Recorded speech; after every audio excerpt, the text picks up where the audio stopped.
ஒரு அழகான ஊர்ல சின்ன சின்ன வீடுகளும் பச்சை வயல்களும் இருந்துச்சு. அங்கே ஒரு சின்ன எலி இருந்தது. அது ரொம்ப பசிக்கிறதாம். பல நாட்களாக சாப்பாடு கிடைக்கல. இப்போ அந்த எலிக்கு ஒரு பெரிய சாகசம் காத்திருக்குது. பார்ப்போமா என்ன நடந்துச்சுன்னு? ஒரு அழகான கிராமத்தில ஒரு சின்ன எலி இருந்தது. அது ரொம்ப புத்திசாலி.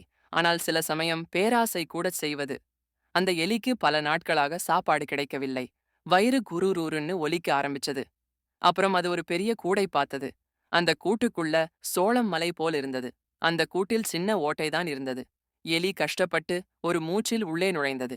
எலி மகிழ்ச்சியாக சோளத்தை சாப்பிடுகிறது. வயிறு பெரிதாகிறது. எலி ஓட்டைக்குச் சென்று வர முயற்சிக்கிறது. ஆனால் சிக்கிக் கொள்கிறது. பாவம் எலி. பேராசையால் அது கூட்டுக்குள்ள மாட்டிக் கிடந்தது. பேராசை இருத்தல் கூடாது. தேவையான அளவுக்கு எடுத்துக்கொள்வதே நல்லது. பாவம் எலி. சாப்பிட ஆசையால சிக்கிக் கொண்டது. அந்த நாளிலிருந்து அது ஒரு பாடம் கற்றுக்கிட்டது. பேராசை இருத்தல் கூடாது. நமக்கு தேவையான அளவுக்கு எடுத்துக்கொள்வதே நல்லது. அதுவே வாழ்க்கையில் நிம்மதிக்கும் சந்தோஷத்துக்கும் வழி.